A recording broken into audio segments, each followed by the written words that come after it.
Konnichiwa. Today's daily devotional is for Tuesday, January the 7th, 2020. And it's called Prunes Have to Be Forced Down but Are Easily Digested. All right.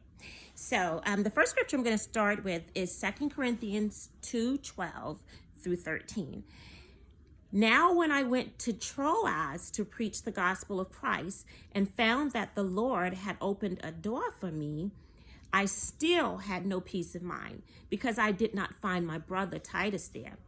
So I said goodbye to them and went on to Macedonia.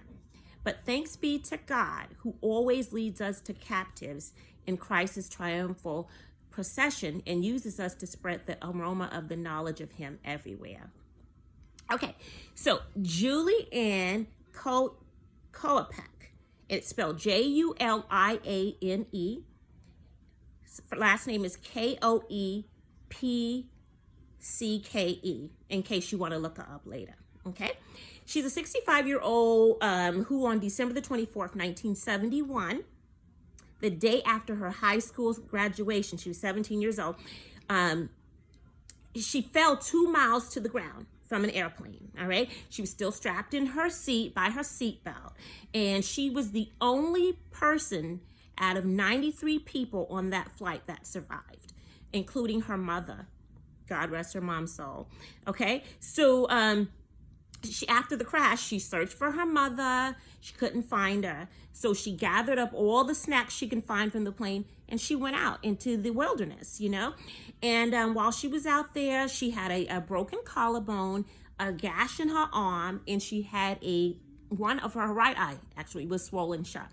Okay, so this girl knew how to survive. So she got out there, and while she was out there, she was surveying the animals out there for those 11 days and studying all their moves, okay? All right, so that's what she did to keep herself entertained and also sane. Okay. All right, so after the 11th day, some fishermen, they found her, okay? And they rescued her and they got her home to her father, okay? But I have to tell you, she told the press she was not supposed to be on that flight because she begged her mom to book that flight, all right? Because she wanted to attend her high school graduation, which was December the 23rd. And her dad said, okay, you can go, but he begged her mom not to take that particular airline because they had a very bad history of not so good, aircraft. And, but ultimately she did. And you know what? I have to say that he didn't get his wife back, but that journey that she took while she was in that jungle for those 11 days, it led her to her God-given purpose, which she was ultimately running from because, she became a mammologist, okay, which is the study of animals in the wild, all right? And she didn't want to do that because both of her parents were zoologists, okay? So she wanted to try a different route, but while she was out there, she studied them for 11 days, and it also led her to her husband, who is also a zoologist, and they're still married to this day. Okay, this brings me to Isaiah 5:6. I will lay it to waste. It will not be pruned or hoed, but briars and thorns will come up, and I will also charge the clouds to rain no rain on it. All right. I know some of us may be thinking, oh, that's a drastic way to find your purpose.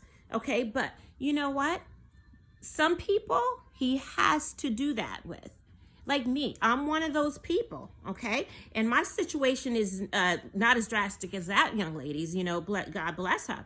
But, he had to do that with me to get me right on track, which he has to do with some people, okay?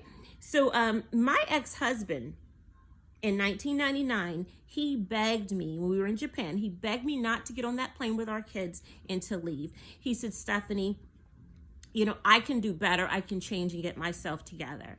When he realized I wasn't going to budge, he said, you know what? When you go to New York City, you've never been there before. He said, you're a very nice lady. You're very naive though, and he said, I don't want these guys in New York City to tear you apart. You know, that's what they're going to do to you. They're very slick, you know. And he said, you know, you're still immature in the brain. Okay. So on this scripture I'm going to next is John 15:2. Every branch in me that does not bear fruit, he takes away, and every branch that bears fruit, he prunes it so that it may bear more fruit. Okay, anyhow. Well, sweetie, I left anyway with our kids. Okay, and ex-hubby was right. Okay, because I got involved with 2 train wrecks of men. Okay, my relationships with them were train wrecks. Okay, and when I got out of them, God put me alone in a concrete jungle for 8 years. Okay, to get my childish, immature mind right.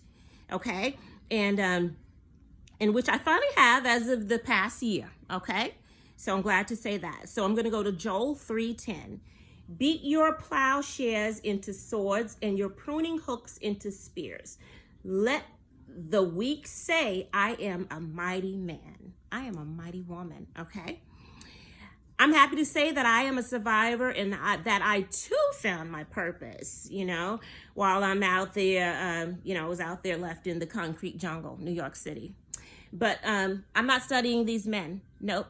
I'm not studying these men, you know, because even though they're all beautiful, you know, I'm more than a woman. I'm a soldier for God. I'm in his army fighting to win souls, okay? And I haven't been paying attention to these men, and I've been hidden in plain sight by God. Nobody's been checking for me for 8 long years, okay? And I know that's God because it's never happened in my life. I was always that girl that had a man, always. Okay, but God took care of that. He said, no, leave her alone. Okay, so let me just tell you something. But the Lord did recently within this year bless me to open my eyes, and he tested me at the same time because, honey, he laid my eyes on a beautiful one. He knows my type. Okay, and I was so into this guy. I you know, I couldn't keep my eyes off him. He's really gorgeous. You know, and he's really, really nice. Whoo, Elmo, let's move on. Okay, so he tested me to see if I was going to stay focused and do what I needed him to do, which is to go out and win lost souls and to let him focus on winning over the soulmate that he has for me, whoever he is. Okay, so I'm going to give you a power thought. Prunes always cause you to run, but you'll feel better after the process. Fun fact, my mom always loved prune juice, okay? Because she was always constipated. God rest her soul. Anyway, love you guys. Have a great day.